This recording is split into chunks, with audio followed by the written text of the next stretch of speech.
until the next year. Thank you, Sheila. 21.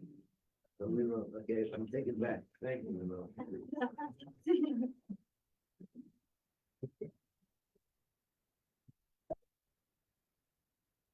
So Hashem told him to wait, and he didn't build the base. He didn't make the celebration, and didn't start using the base of English until almost a year later. So it says that the month of Cheshvan came to Hashem with a complaint. I was supposed to have this big celebration in my month, and it was taken away from me. So Hashem said, don't worry, when Mashiach comes, and we'll build the third base of English, the celebration for the third base of English will be in your month. It's interesting that a similar story happened with the Mishkan. Moshe Rabbeinu finished building the Mishkan on the 25th day of Kislev. So why didn't they make the celebration? Hashem said to wait. They waited Teves, Shvat, Adar, and the end of Adar, and the 23rd day of Adar. Hashem said, okay, now you can start building the base. Now you can start finishing, and Rosh Chodesh Cheshvan, we're going to start doing it. And then they celebrated for 12 days. So the month of Kislev came to Hashem with a complaint. That's not fair. I could have had this big celebration in my month. I would be the host. It was taken away from me. Hashem said there's going to be a holiday in the future called Hanukkah. That's going to be on the 25th day of Kislev. Now, after learning this mimer, someone asked, what do you mean a month? The month Cheshvan? Oh, what do you mean the month Cheshvan came to? How can a month complain? The month Kislev. The answer is there's the Malach, the angel that's in charge of this month. That angel came to complain. Okay, so we have a special month of Chusa this month. We should see this month Cheshvan. We should see the building of the Beis Hamikdash, the third Beis Hamikdash, and Shalom Al Yisrael. So Kapitel Chav, Lam Natzeyach, Mizmor LeDavid, Yanuch Adonai B'Yom Tzara, Yisrael Hashem Elohei Yaakov. Yishlach Ezrecha Mikodesh Umitzion Yisaveka Yizker Kol Munchesecha Ve'Loscha Yidash Nosela Yitel Lecha Chavovecha V'Chol Atzoscha Yimale V'Rano Yishuasecha U'Shem Eloheinu Nidger Yimale Adonai Kol Mishale Secha Ato Yadaiti Ki Yeshia Adonai Mishicha Ya'anehu Mishmei Koche Yiguris Yesha Yiminei Eile Barechev, Eile Basusim, Nanachlo B'Shem, Adonai Eloheinu Nazke. Eima Korov Nafolu, Nanachlo Kavnu Anaseidim. Adonai Yeshia, Amelech Yaneinu, V'Yem Karev. Okay. I want to go over a little bit what we learned yesterday. So, in everybody's faces, it was not too clear. I told you it was a little bit Kabbalistic, but let me just try to explain it a little bit better. It's very deep. What? It's very deep. It's something which in other places in Hasidus explains in more detail, but over here it's more bekitzer, it's more brief, so it's harder to understand. I'm talking about what we learned yesterday about the three things that happen. The rooster crows to wake us up.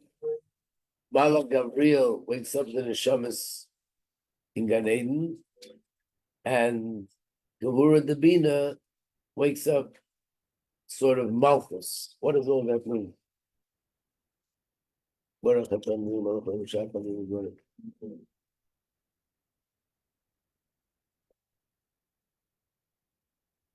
So let me first talk about Malchus. What the Maimon is basically saying is that midnight, even though it's midnight, but once you pass the red line, midnight, that means you're going now towards the morning, you're going towards the light. The opposite is with the day. When you get to the middle of the day, that means now you're going towards Mincha time, Ma'ariv, you're going towards the night. So even though we say it's midnight, but really in the Maimer, the way it's explained in Torah is that we're going towards, this is the beginning, we passed a certain line, now we're going towards day. and midday we're going towards night. So let's first talk about Sfiras HaMalchus. What he was saying yesterday is there's two parts to Malchus.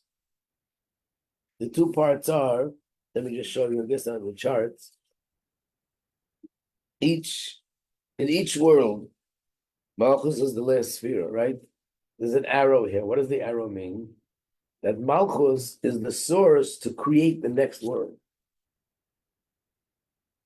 Which means that Malchus has in it two functions, or you might say two modes.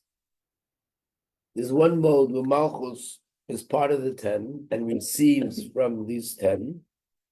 But then Malchus has another function that Malchus is the one that creates the next world, the new world. And that's why sometimes it says that Malchus is, I mentioned it earlier before Tishrei came up, that Malchus is considered a cup. When we make Kiddush on a cup, there's a lot of customs, actually 10 things that have to be done regarding the cup for Kiddush. It's all related to the fact that the cup represents Malchus. In fact, it was King David that said, Kais Yeshuas Esa, L'Shem Hashem Ekra. What's a cup? So a cup has two things in it. One is you pour into the cup receives, and the other is you drink from the cup, which means the cup provides, the cup gives. So if we ask a question, what is the cup? Is it a receiver or is it a giver? Both. It receives. And then, now that it received the water or the wine inside, now it can give it to someone. The Sfiras HaMalchus is also like that. That first it receives from the previous ones, and then it takes that energy, and only Malchus can do this, and it transforms it and creates a new world. Similarly, here in this world, men and women are also compared to Zoh and Malchus. Men are like the 6 spheres, and a woman is Sfiras HaMalchus. And the same thing is in our world. Who are the ones that create the new generation? So are women, by them giving birth to new children. And that's how you have a new generation. And the next generation, who creates the next, is the women of that generation. They create the next generation. So a woman has two parts in her. One is she receives what she receives from the male to give birth. But then, where's the whole process for 9 months? It's the woman. Who delivers the baby is the woman. Who nurtures the baby is the woman. So that means that the woman, who is a manifestation of Sfiras HaMalchus, has the same two functions. It receives and it gives. By the way, today's Rosh Chodesh. It's related to the fact that it's Rosh Chodesh also, because the sun and the moon is another example of Zoh and Malchus. The sun is, so to speak, the giver, and Malchus is the receiver. But the moon doesn't just only receive. The moon also gives light. In the Torah it says the two luminaries. The sun gives light and the moon gives light. But how does the moon give light? It receives light from the sun, and the light that it gets from the sun, it reflects and shines onto the earth. So this is what it means when it says the whole Eishes Chayil, by the way, which is written by Shlomo HaMelech. There are a lot of beautiful, beautiful, beautiful interpretations. Eishes Chayil, a woman of valor, but in Kabbalah, the whole piece is talking about the sphere of Malchus. Malchus is called Eishes Chayil. So one of the things that it says in Eishes Chayil is she gets up in the middle of the night and she provides food to her children. What does that mean? That means Sfiras HaMalchus also has these two parts. When it's daytime, when it's light time, that's when she receives from the higher spheres. When the Malchus goes down, that means now Malchus has to go through contractions, concealments, until it could give sustenance to the lower worlds. That's Malchus' function. So that's associated with the night. And that's what it means. She gets up in the middle of the night and provides for her children. So what he's saying is that when it comes to Chatzos, this is the function of the of Hey Guras the Bina. Again, these are all spheres, but the Guras the Bina, they sort of arouse Malchus. That until now, until Chatzos, until midnight, which is more like darkness, it was in the mode of receiving, rather than the mode of going down, providing to the world. Now that it's after midnight and we're going towards the day and towards the light, so Malchus returns back to its source. In other words, which is higher, when Malchus is over here or Malchus goes down there? Of course, up here it's in a higher spiritual world. Going down, which means Malchus has to lower itself and descend and create something which is lower. So this is what happens by day, and this is what happens by night. Yeah. But each one of the spheres have another, like, then sphere, then another sphere. Malchus. This Malchus has. No, each one has it. In fact, in Chochmah, there's also 10 spheres. Right, but how does Chochmah go into Bina? The Malchus of Chochmah creates Bina. The Malchus of Bina creates Das. In every sphere, in every infrastructure, is the Malchus in it that creates the next level. So when it comes to our world, it's also the Malchus of the lowest world that creates our. That's what it means in Ashrei. We say Malchuscha, Malchus Kaveh Lavan. Your Malchus is the Malchus of all the worlds, because in all the worlds, it's Malchus that creates the next world. So therefore, again, during the day, when it's daytime, and the day is begins with midnight, that's when Malchus goes up to its source. At night, when it's dark, that's when Malchus goes down. So therefore, Malchus is down, and when it comes to midnight, Guras the Bina, they sort of wake up Malchus. They say to Malchus, now it's time to go back up. Which is similar to a person. We're sleeping, that's the down, and Malach Gabriel and the rooster wakes us up. It's time to come and serve Hashem.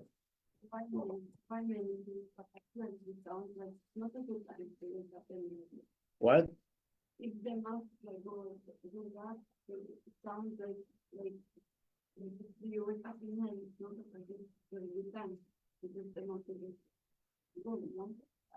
No, because the opposite. Malchus is going up. So that means Malchus is going up to a higher, more open spiritual level. That's the time to wake up and do things. What happens in Gan Eden? In Gan Eden is something different a little bit, even though it's all connected. But it says that at night, Hashem, when it's dark, Hashem sees the darkness in the world. This is brought down in Midrashim. He sees the darkness in the world, and he sees the gullus, and he sees all the suffering, and Hashem is very pained, so to speak, by all the suffering. When it comes to midnight, which means now we're going towards the day, then Hashem goes to Gan Eden and says to the tzaddikim, come, let's enjoy our time together, a time of pleasure, as if to say, Hashem is doing something to console, to be menachem all that pain that he has. So again, up until midnight, the neshamas are busy with themselves, they're learning Torah. After midnight, the neshamas go up to connect to Hashem. So that's where Malach Gabriel comes into the picture. He wakes up the neshamas and says, Hashem is now coming to Gan Eden to spend time with you, and stop doing what you're doing and go to Hashem to spend time with him.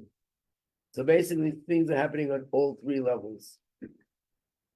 In the spheres up there, Malchus comes to midnight, is going up. In the next level in Gan Eden, the neshamas are stopping what they're doing and they're going to Hashem.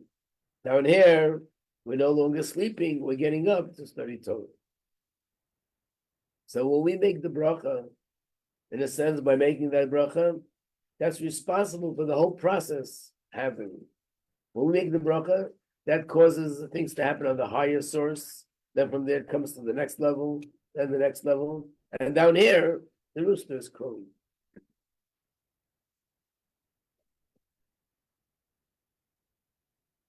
Okay, I don't know if it's 100%, but it should be a little bit more clear than yesterday. That's all, I hope. Yeah. Okay, so now that was going to bring in another point. So we're on page 43. The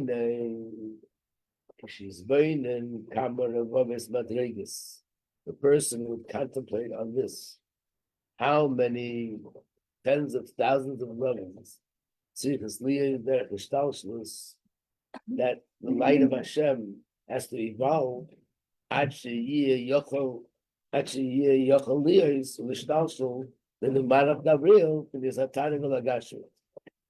to this, what's happening? We're saying that the rooster down here evolves from the angel Gabriel. So it's a very hard concept to understand. What does it mean by evolving?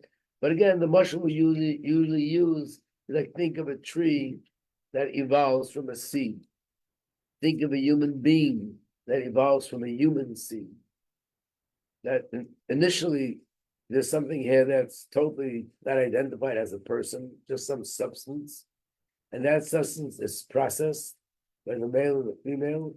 And then a few months later, you have a baby. And a few years later, you have an adult. It all came from this little something, which means every part of the process is that it evolves and becomes something more developed. That's what's happening. Spiritually, the same thing happens. You have something in the spiritual realm, like in this case, Malach Gabriel, and it evolves from there to a lower level and to a lower level. And eventually it develops into what? Into something like a rooster down here on earth. So he says, try to imagine how many levels of change have to take place that something so spiritual and so abstract should evolve into a rooster. Has to go through hundreds of thousands, if not tens of hundreds of thousands or millions of different levels of change. Even, let's say, when a baby is born, medically speaking, they'll say there's so many stages in pregnancy. But really, every day that goes by, it's another stage of development. Every day. You put a seed in the ground, some trees will grow a year later, some a few months later, some will grow a few years later. Doesn't matter, whatever time it is, every day that it's in the ground, it's processing. So same thing here, every stage is another process with, what's the process? The process is something that is abstract and spiritual is becoming more formed, more concrete, closer to the physical. But imagine how many levels it must go through. That's what he's saying now. Especially if we stop and think for a moment what Malach Gabriel is all about. Good morning, Leah. Don't forget. Good morning.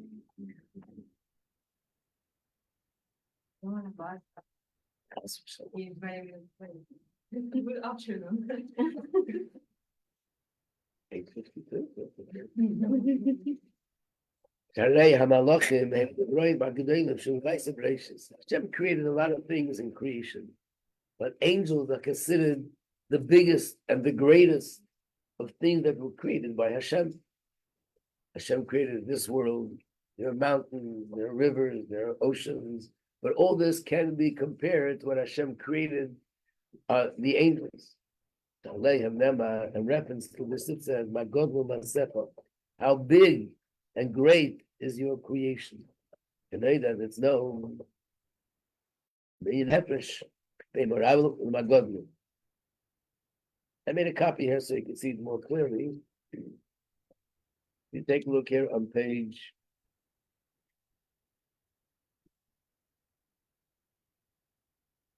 55 and page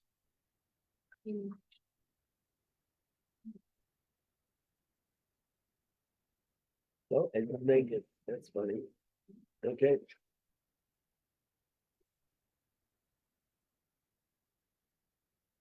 It sounds very much the same. We have them both in davening, but it's a different word that's used.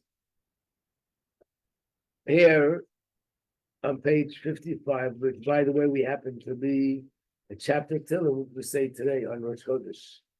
We say this chapter after we say the Yom. In it has the words, they spoke about these words yesterday, Marabu Masech Hashem, Hashem, your works, there's so much, so many in your creation, and all of them were made with Chokhmah.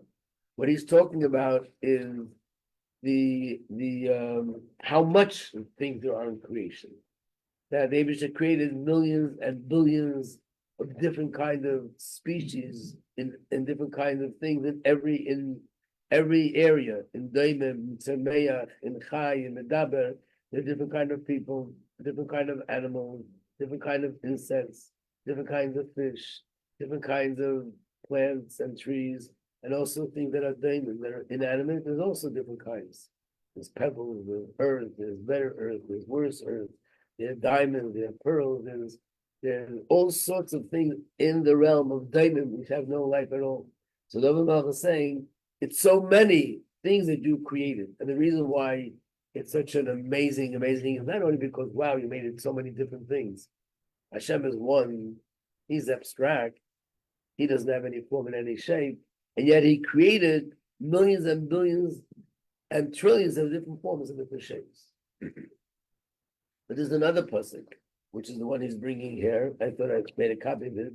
And here it says, not Morabu, but Magodu, how big is your word? The other one says, how many is your word? This one says, how big? So what is the difference? When it says how big, it's talking about those creations that are bigger than everything else in creation. And who are they? Those are the Malachim. It says, look in this, it gives a reference, look in this mimer. It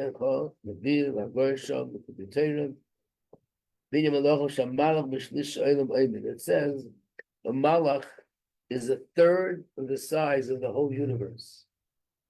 There's two ways of interpreting that. One is, if the universe is like this, a malach is a third, or reverse, that the world, the whole universe, is a third of the size of a malach. Doesn't mean physical size of a malach, but obviously it means the greatness of a malach. So malachim are incredibly great. They're big in terms of their level, their spiritual level. So we have to understand if that's the case, in Gabriel, when the malach Gabriel, from him, what has to evolve is Tarnagol Agashmi, a physical rooster. It must be has to be, it's not just one change. It has to be one change makes it a little bit less spiritual. Another change, a little bit less, a little bit less. Has to be millions and billions and trillions of changes until finally something so spiritual and so abstract to become so formed and so technical, so concrete, like a rooster.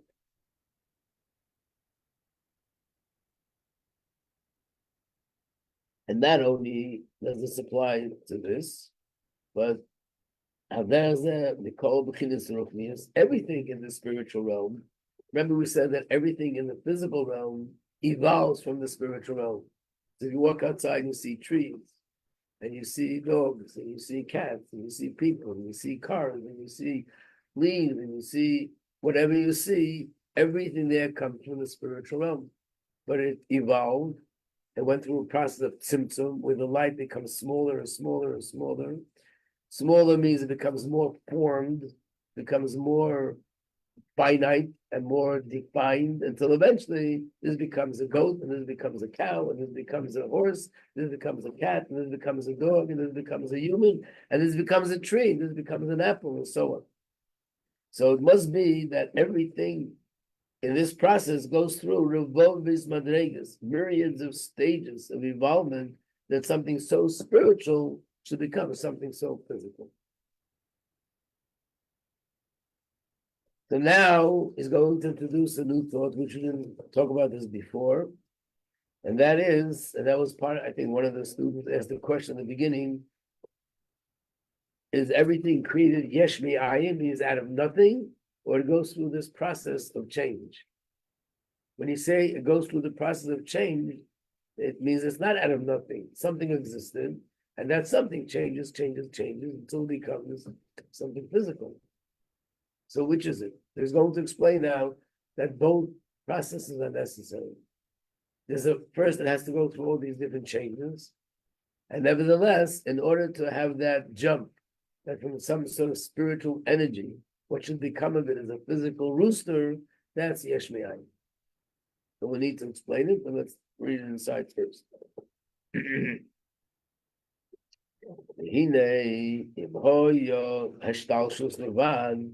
If there would only be this process that is a spiritual light and energy of Hashem that gets smaller and smaller and smaller, and the light is more diminished and less until finally it become into something physical. No. This would never lead to a gashmitic thing. It would always remain ruchnius, not something physical. By the way, when you say ruchnius, what does it mean? What's the definition of the word ruchnius in this context? Why am I asking? I remember I once was teaching a class. This was the yeshiva that was not Chabad, and Hasidus was new to them. And we had this class, and they called it an underground class, because the yeshiva didn't allow it. So you had to come at night, and they went to a house, they snuck in, we learned Tanya. So I kept saying Gashmius and Ruchnius and Ruchnius and Gashmius. And then I noticed that we're not communicating something, you don't get me. And I realized, why not? Because when you say Gashmius, it means eating, drinking, sleeping, doing business, wearing clothes. Ruchnius is learning, davening, doing mitzvahs. When I was talking about it in Tanya, I meant there's an entity, something that exists that's a physical existence, and there's things that exist that are spiritual existence. And that was like an eye-opening thing to them. So how do you define a spiritual existence? The general answer to that is anything that cannot be detected by any of the five senses is not Gashmi. If you can't hear it, or see it, smell it, touch it, or taste, that means it's not physical. That's called a ruchnizdika existence. So, for example, intellect. Does it exist or it's just imagination? Logic. Of course it exists. Emotion. A person has a feeling of love or a feeling of anger. It's a real thing. You can't touch it. You can't smell it. You can't taste it. You can't see it and you can't hear it. But it exists in a different way.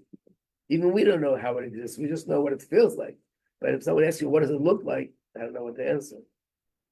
So this is called a not Gashmizik entity. So something which is not physical, doesn't have physical dimensions.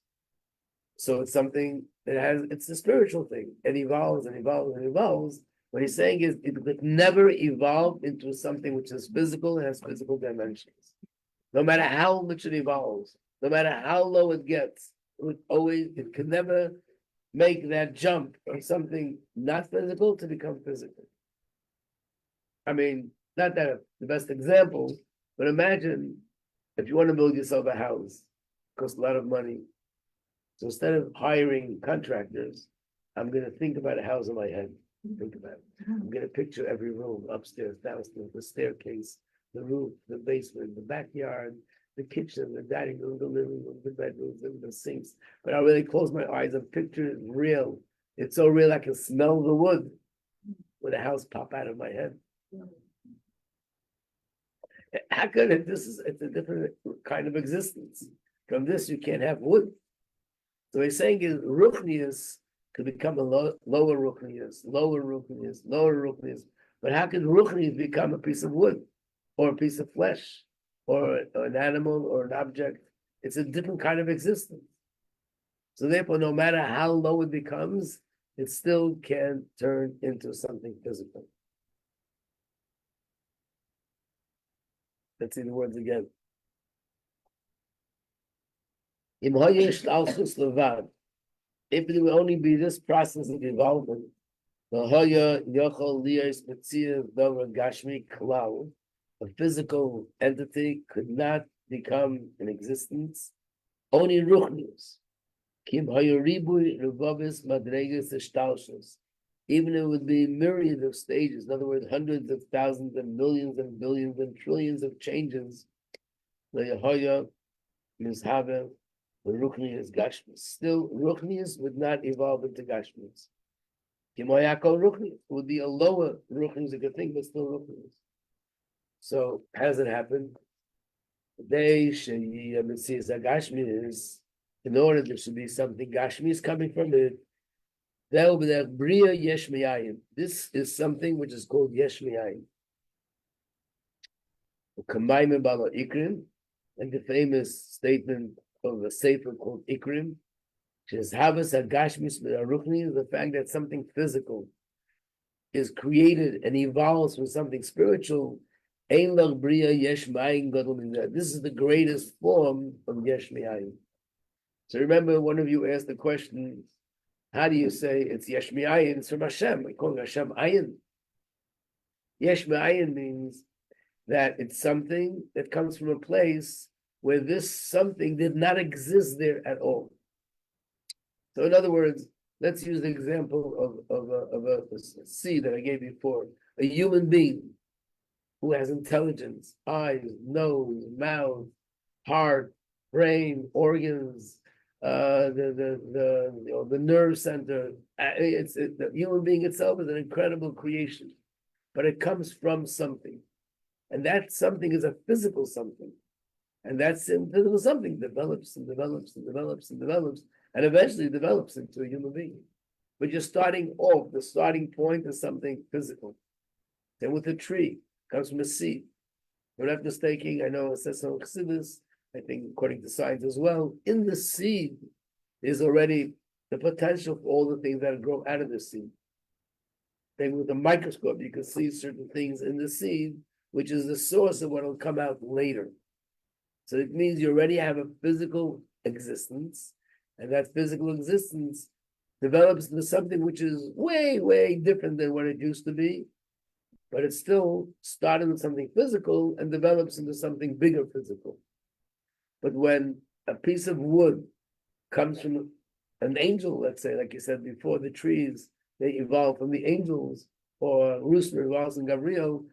Yesh Ma'ayin means there was nothing there before in terms of physical where it should come from. So this is called Yesh Ma'ayin. It's a new creation. The physical aspect of it is a new creation. The features, the content was there before, but not in the physical form. The physical form is a new creation totally. Yeah. So then, like in the first basic creation, is that one Hashem wants to create like the spiritual forms and all the spiritual Right. forms? Right. In other words, when Hashem created the world, He didn't just create it, oh my gosh, He created Atzilus and Bria and Yetzirah and Asiya, and all those worlds evolved into the kingdom, Gashim of the world.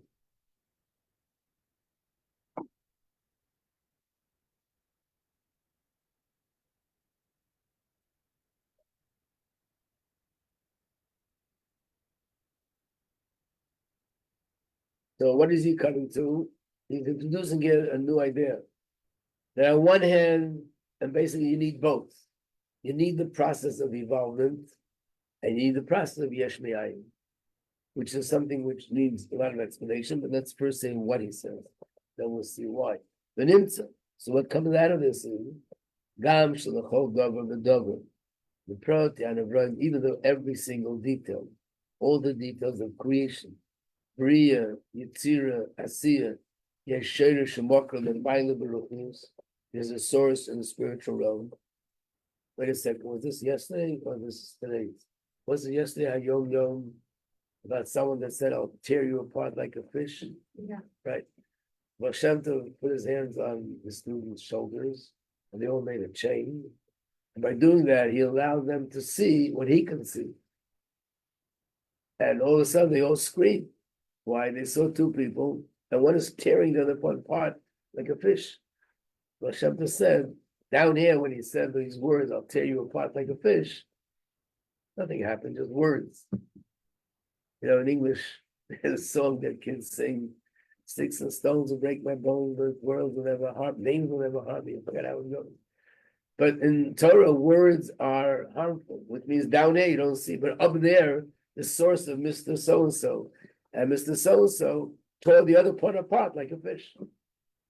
You might say, who cares what happens up there? But down here, they're both safe. No, if something happens up there, it could evolve from there down to here.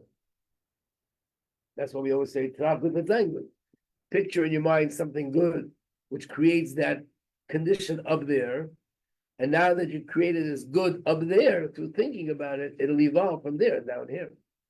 So everything has a source, and it goes through many different levels, which means I have my source as it is in the world of Yetzirah, in the world of Bria, in the world of Atzilus, but at the same time, like the source and the root of the rooster is Gabriel.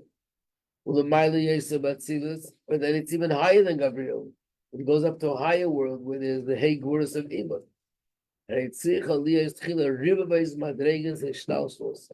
to be tens of thousands of levels of how things evolve from one to the other. And then the thing becomes created. I'll give you a mushal. It's not a good mushal, but just something to hold on to.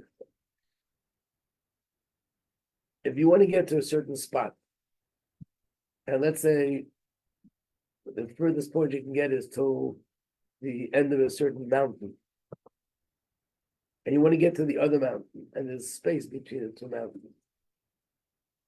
And I live, let's say, 100 miles away. So I have to travel 100 miles. And then I get to the end of the mountain, and then they jump to get onto the other mountain. Somebody would say, if you're jumping anyway, why do you have to travel 100 miles? Just jump and you'll get there. Now, if I jump from there, I'll never get to the other side of the mountain. So first I have to get close. And I have to travel 1 mile, 2 miles, 3 miles, because I'm 100 miles away. Now that I'm close, I can jump and it becomes, I get on the other side. In a certain sense, each level that the spiritual energy goes through gets closer and closer and closer. But if it would continue that way, it would never become Gashmias. So therefore, at a certain point, there's a jump. That jump is called Yeshmi Ayin, where it becomes something out of nothing. And you need both parts of the process. Again, it's a childish way of explaining it. Hopefully we'll explain it better as we go along. But just to get some idea, because it is in some ways similar. The reason why it's not the full thing is because you can ask a question, but this is Hashem. And if you can create Yesh Mi'ayin, why create the levels altogether? Why can't he make the jump from the top down here? So obviously there's a reason why Hashem wants it to do this way. But this is what he's saying in this Maimon. You might not see this in other Maimorim. The Chiddush that you need both. On one hand, you need the process of Ishtalshalos, that something spiritual gets lower, lower, lower, lower, lower, lower. And at the same time, when it comes to the end, you need to have the jump, and that jump is called Yesh Me'ayin.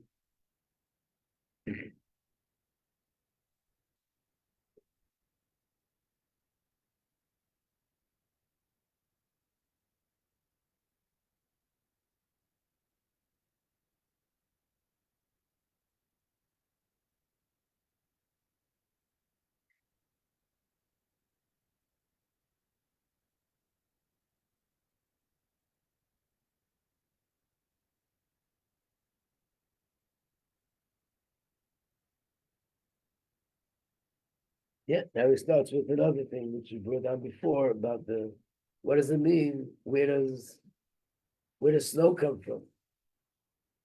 Where does earth come from? And he says it's under Hashem's throne. He's going to explain that that's also the same Indian, like over here, like with the rooster. Once you finish this, when you look around outside, you're going to see a different world. You have to hold on. It says actually with Rabbi Marash, there was a time that he wasn't well. What wasn't that he wasn't well? That he saw so clear how everything is from Hashem. He couldn't see the world the way he's supposed to perceive it, the way we see it. It's a different kind of problem. We don't see how the world is one with Hashem. He couldn't see how the world is perceived as separate from Hashem. And then someone said, I got to come to him, spend a lot of time, say one mimer and another mimer, who finally was able to get that sentence, to look at the world and see how it is really, on one hand, it's one with Hashem. On the other hand, Hashem created in a way we should perceive it as if it's something separate and has its own independent identity. But this means that we look at each thing, it means that there's a lot that's going on, a lot that has to happen until this creature is created. And what's going on? All these spiritual levels of progressively becoming light, becoming lower and more diminished. Okay, a good Chodesh, everybody. A good Shabbos, everybody. That's right.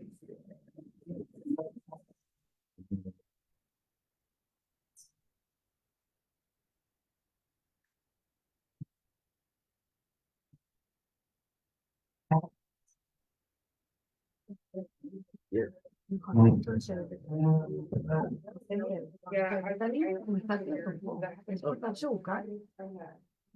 כאילו, לא היה אותו תורה, נכון? זהו, בשביל כאילו. אז הוא כאן.